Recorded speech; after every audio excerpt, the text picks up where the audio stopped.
آج جس کتاب کا ریویو پیش کر رہے ہیں وہ ہے بوڑھا اور سمندر، جسے ارنسٹ ہیمنگوے نے 1952 میں لکھا اور شائع ہوتے ہی اس کا شمار دنیا کے عظیم ناولوں میں ہونے لگا۔ 1954 میں اسی ناول پر مصنف کو مشہور زمانہ نوبل پرائز بھی دیا گیا۔ یہ ایک متنازع ناول ہے۔ بعض ناقدین اسے ارنسٹ ہیمنگوے کا عمدہ ترین ناول کہتے ہیں اور بعض اسے ناکام سمجھتے ہیں۔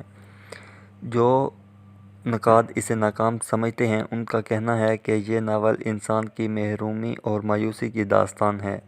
اس میں منفی اقدار موجود ہے۔ یہ ناول ساری انسانیت کا مجازیہ ہے۔ اس سے یہ سبق ملتا ہے کہ انسان سیدھا حاصل ہے اور انسان سب کچھ حاصل کرنے کے بعد اسے کھو دیتا ہے۔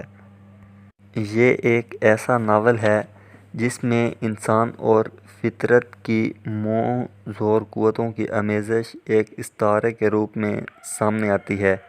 انسان اپنے ناقابل شکست حوصلے کی وجہ سے عظیم ہے۔ شکست کا مقابلہ کرتے ہوئے انسان کی قدریں اور صلاحیتیں اور نمایاں ہوتی ہیں، حتیٰ کہ انسان کی شکست ہی اس کی فتح کی شہادت بن جاتی ہے۔ بوڑھے سے سب کچھ چھن جاتا ہے مگر اس کے حوصلے میں کمی نہیں آتی۔ کہتا ہے تو کیا کہتا ہے "But a man is not made for defeat. A man can be destroyed but not defeated." انسان اور اس کے حوصلے پر اس قدر یقین اور اعتماد ہی اس ناول کے عظیم ہونے کی علامت ہے، اور ہر پڑھنے والا ناول اس یقین کے ساتھ بند کرتا ہے کہ زندگی کا حسن فتح یا شکست میں نہیں بلکہ زندگی کی جدوجہد میں ہے۔ بوڑھا اور سمندر ایک سمبولک ناول ہے۔ بوڑھا ایک پرعزم انسان کی علامت ہے۔ سمندر وسیع و بے کران زندگی کو ظاہر کرتا ہے۔ مچھلی ایک خواہش یا مقصد نصب العین کو ظاہر کرتی ہے۔ شارک وہ نامساعد حالات ہیں جو شکست کا باعث ہوتے ہیں۔ بوڑھا سانتیاگو ایک مچھیرا تھا اور کیوبا کی بندرگاہ کے قریب گلف سٹریم میں مچھلیاں پکڑا کرتا تھا۔ ایک بار 84 دن تک اسے کوئی مچھلی ہاتھ نہ لگی۔ بوڑھا جسمانی طور پر دبلا پتلا تھا مگر اس کی نیلی آنکھیں امید کی روشنی سے روشن تھیں۔ اس کی بستی کا ایک لڑکا منولن اکثر اس کی مدد کرتا تھا۔ 85ویں دن بوڑھا پھر سمندر میں قسمت آزمائی کے لیے روانہ ہوا۔ چارے کے طور پر استعمال کرنے کے لیے لڑکے نے کچھ چھوٹی مچھلیاں لاد دیں۔ بوڑھا بہت دور جانے کا عزم لے کر روانہ ہوا۔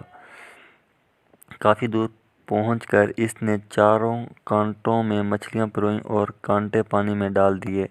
اسی دوران اس نے ایک چھوٹی سی مچھلی پکڑی اور خود کو کہنے لگا کہ مچھلی بھوک کے وقت کھانے کے کام آئے گی۔ بوڑھے کی کافی عرصے سے خود کلامی کی عادت ہو گئی تھی۔ اس نے چپو چلانے بند کر دیے اور کشتی خود بخود بہنے لگی۔ ساحل کا سبزہ اب کہیں نظر نہیں آ رہا تھا، صرف ساحل پر موجود نیلگوں پہاڑیوں کی سفید سفید چوٹیاں نظر آ رہی تھیں۔ دھوپ میں بھی تیزی آ رہی تھی۔ اچانک کانٹے کے ساتھ تیرتی ہوئی ٹہنی ڈوب گئی۔ بوڑھے نے جلدی سے ڈور کو ہاتھ میں تھام لیا۔ ڈوری پر کھنچاؤ بڑھ گیا، پھر ایک جھٹکا سا لگا اور ایسا محسوس ہوا کوئی انتہائی بھاری چیز ڈوری کو کھینچے جا رہی ہے۔ بوڑھے نے وزن محسوس کر کے ڈوری کو ڈھیل دی۔ بوڑھے کو اندازہ ہو چکا تھا کہ مچھلی بہت بڑی ہے اور کانٹا نکل چکی ہے، مگر بوڑھا مچھلی سے مقابلے کے لیے بالکل تیار تھا۔ مچھلی اتنی بڑی تھی کہ بوڑھا اسے 1 انچ بھی اوپر نہ کھینچ سکا، چنانچہ اس نے ڈوری کو اپنی کمر کے گرد لپیٹ لیا۔ کشتی اب شمال مغرب کی جانب حرکت کر رہی تھی۔ 4 گھنٹے گزر گئے لیکن سفر جاری رہا۔ پھر سورج غروب ہوا، رات آئی اور گزر گئی۔ مچھلی بدستور اپنے سفر پر رواں رہی۔ صبح ہوتے ہی مچھلی نے پھر گہرائی کا رخ لیا اور ڈور پانی میں جانے لگی۔ اچانک ڈوری کو پھر جھٹکا لگا اور بوڑھا گھٹنوں کے بل کشتی میں گر گیا۔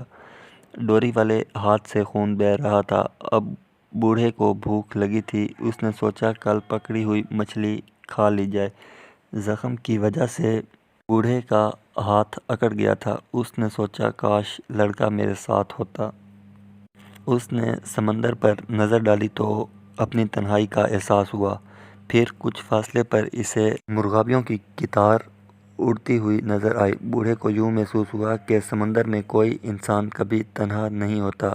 وہ سمندر کے بارے میں اس طرح سوچا کرتا جیسے قابل محبت حسینہ کے بارے میں، جو کبھی مہربانی اور عنایت سے پیش آتی ہے اور کبھی یکدم آنکھیں پھیر لیتی ہے۔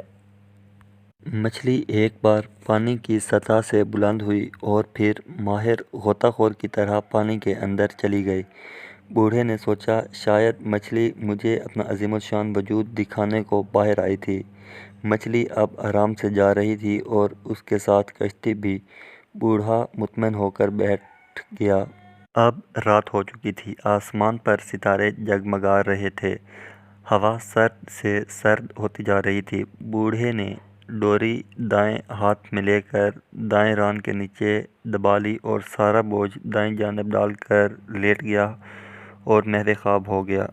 اچانک ڈوری سرکنے سے اس کی آنکھ کھل گئی۔ ڈوری تیزی سے پانی میں غائب ہو رہی تھی۔ ٹھیک اسی وقت مچھلی بڑے زور سے ہوا میں اچھلی اور سمندر میں ایک شگاف سا پیدا ہو گیا۔ اس کے بعد وہ اسی زور سے واپس پانی میں گر گئی اور بار بار پانی میں اچھلنے اور نیچے گرنے لگی۔